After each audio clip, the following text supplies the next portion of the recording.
Assalamualaikum warahmatullahi wabarakatuh.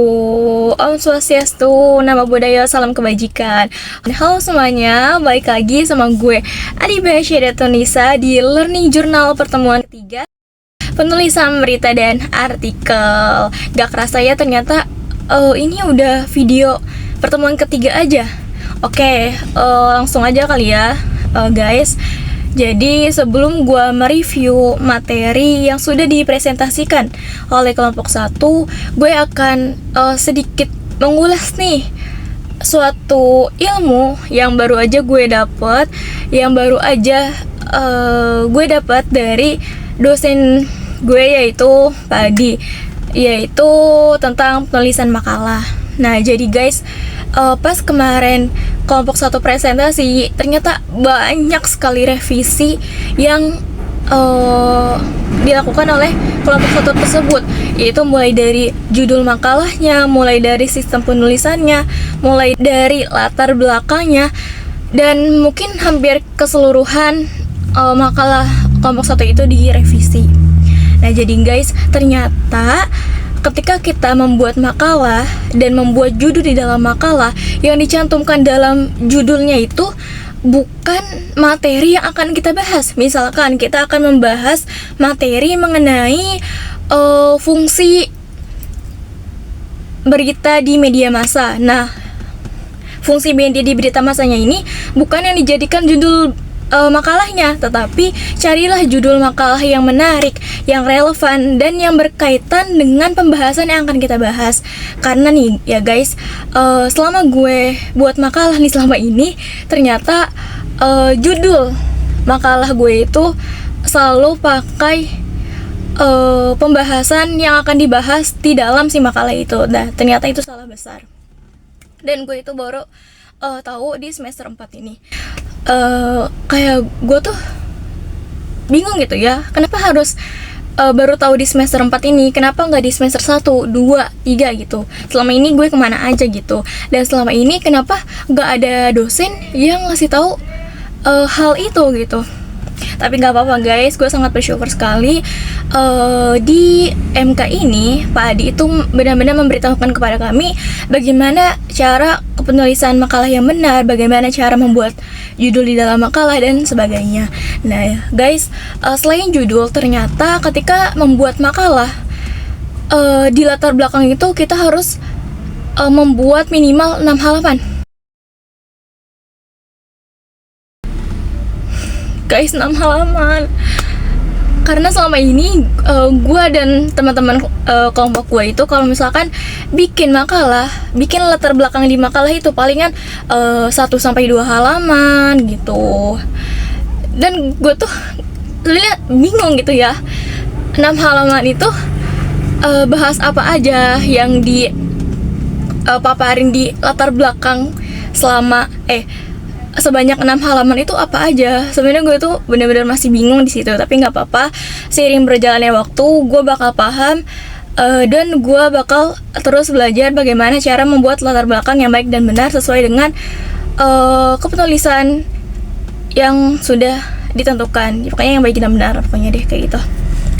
Oke, pokoknya itu benar-benar menjadi satu culture shock gue sih di MK penulisan berita dan artikel ini, yang dimana judulnya bukan dari materi yang akan kita bahas, terus latar belakangnya harus 6 halaman, terus juga selain ada rumusan masalah, tujuan masalah, ada juga sistem kepenulisan, terus ada apa lagi ya, pokoknya lebih banyak lagi deh.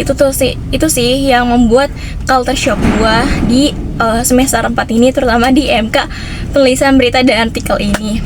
Tapi walaupun itu suatu hal yang baru gue tahu, tapi gue nggak nganggap itu semua beban. Karena apa? Karena gue tahu sering berjalannya waktu, sering berjalannya gue di semester 4 ini, di MK penulisan berita dan artikel ini, gue bakal paham bagaimana cara penulisan makalah yang benar. Itu juga kan sebagai itu juga sebagai suatu jalan, sebagai suatu pembelajaran yang dimana ketika nanti gue sempro, ketika nanti gue bikin skripsi, gue udah tahu gitu ya, udah sedikit lebih tahu bagaimana cara penulisan yang baik dan benarnya gitu. Mungkin lanjut aja kali ya ke materi yang akan gue review dari presentasi kelompok 1 ini. Oke guys, lanjut aja ke pembahasan yang sudah dipresentasikan oleh kelompok 1, yaitu mengenai berita dan artikel, mulai dari fungsi-fungsi berita dan artikel, ciri-ciri berita dan artikel, lalu ada ciri-ciri berita dan artikel, ada juga tujuan berita dan artikel, dan ada isi berita dan artikel. Nah, seperti yang udah gue jelasin di Learning Journal pertemuan 2 kemarin mengenai berita dan artikel, hari ini di video Learning Journal pertemuan ketiga ini gue akan mereview sedikit mengenai pengertian berita dan artikel. Nah, jadi teman-teman, berita adalah suatu fenomena atau kejadian yang disampaikan secara akurat, objektif, faktual kepada publik melalui media massa seperti surat kabar, televisi, lalu radio, dan media online. Selanjutnya yaitu artikel. Nah, apa sih artikel itu? Jadi artikel adalah suatu karangan yang berisi analisis suatu fenomena alam atau sosial dengan maksud untuk menjelaskan siapa, apa, di mana, mengapa fenomena sosial atau alam tersebut terjadi. Nah guys, dalam berita dan artikel juga ada nih yang namanya fungsi-fungsi dari berita dan artikel. Nah, apa saja sih fungsi-fungsi dari berita dan artikel itu? Oke guys, jadi yang pertama itu ada fungsi artikel di media massa. Nah, teman-teman ada yang tahu nggak sih apa saja fungsi artikel di media massa itu?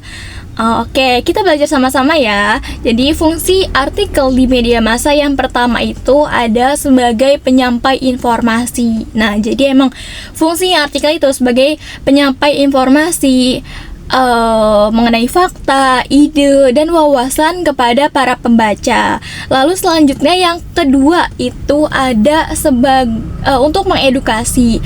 Nah, jadi selain artikel berfungsi untuk memberikan informasi kepada para pembaca, kepada khalayak luas, artikel juga sebagai edukasi bagi para pembaca, yaitu agar para pembaca bisa memahami suatu isu atau suatu permasalahan secara lebih mendalam.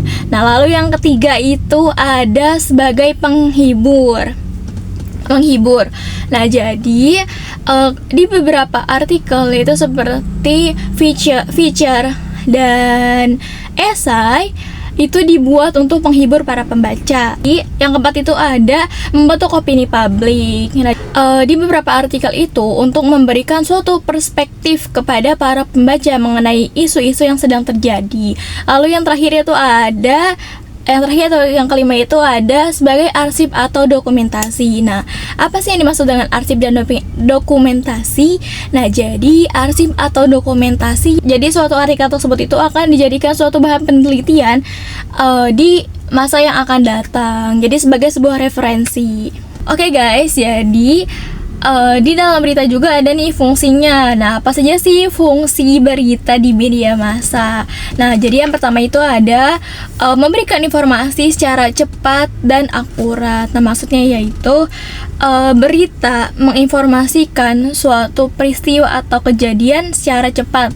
Nah, lalu yang kedua itu ada mengontrol dan mengawasi. Nah, maksudnya di sini yaitu berita berperan sebagai pengawas kebijakan pemerintah dan para wewenang agar lebih akuntabel dan transparan. Lalu selanjutnya yang ketiga yaitu ada membentuk opini publik. Nah, jadi berita juga berfungsi untuk memberikan perspektif kepada para masyarakat mengenai peristiwa atau isu yang sedang terjadi.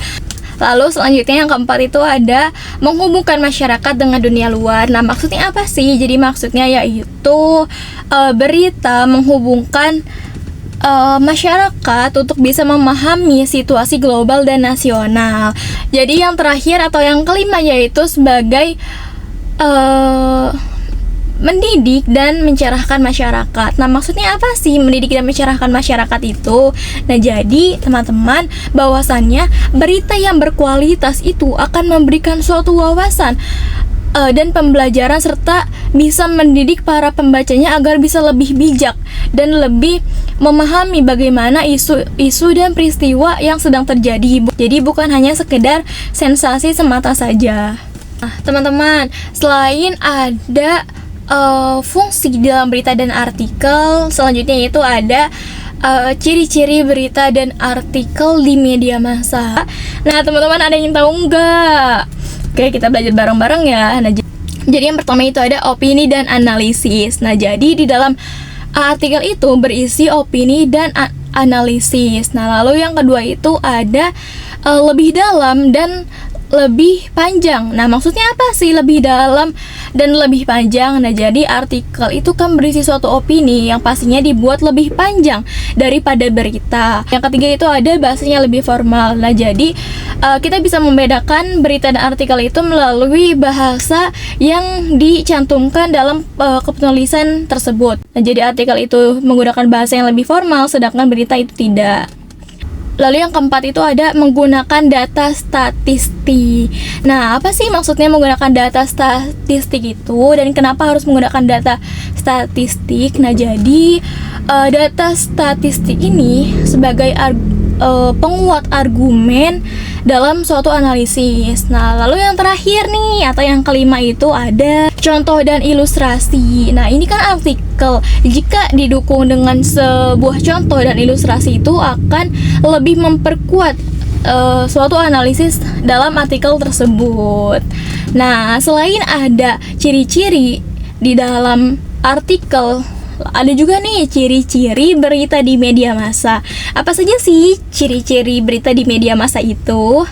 Jadi teman-teman, yang pertama itu ada faktual dan objektif. Nah, apa sih faktual dan objektif itu? Jadi di berita itu kita harus memberitakan suatu hal yang fakta, yang benar-benar fakta, yang tidak ada suatu campur tangan atau opini para penulis. Nah, lalu yang kedua itu ada aktual dan terkini. Jadi maksudnya aktual dan terkini di sini itu berita itu kan disajikan secara aktual. Maksudnya itu berita yang akan disajikan kepada masyarakat itu berita yang baru saja terjadi atau yang sedang hangat dibicarakan. Lalu yang ketiga itu ada bahasa jurnalistik. Nah, maksud bahasa jurnalistik di sini itu apa sih?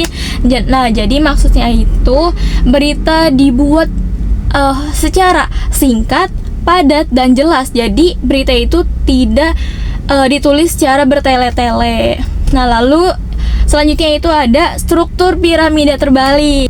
Seperti yang sudah gue jelasin juga kan di pertemuan Learning Journal kedua kemarin itu, seperti apa sih struktur piramida terbalik itu? Nah, jadi di dalam struktur piramida terbalik yang pertama itu ada judul berita, lalu ada lead berita, terus selanjutnya itu ada tubuh berita, dan yang terakhir ada ekor berita. Lalu yang terakhir atau yang kelima yaitu ada sumber yang valid. Nah, jadi di dalam menulis berita itu kita harus bisa harus mencantumkan sumber yang valid yang dapat dipertanggungjawabkan untuk bisa memastikan keakuratan informasi.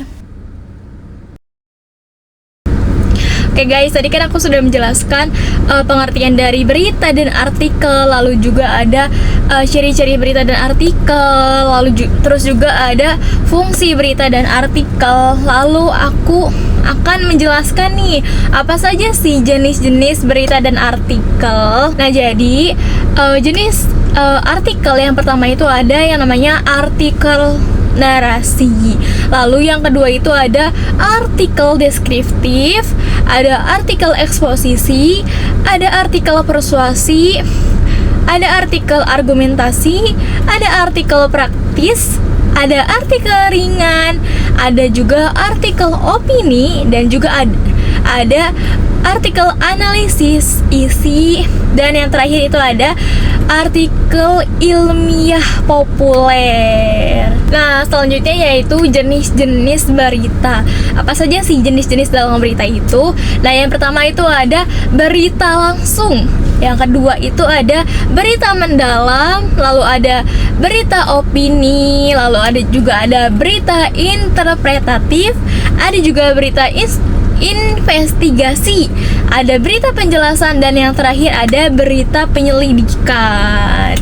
Gimana nih teman-teman dari penjelasan aku tadi mengenai berita dan artikel, mulai dari pengertiannya, ciri-cirinya, fungsi, jenis-jenis. Nah, lalu selanjutnya aku akan menjelaskan bagaimana tujuan dan isi dari berita dan artikel ini. Jadi guys, tujuan dari berita yaitu untuk memberitahukan peristiwa atau kejadian yang sedang terjadi kepada para masyarakat luas. Sedangkan artikel bertujuan untuk memberikan suatu analisis atau opini kepada masyarakat mengenai isu atau peristiwa yang sedang terjadi.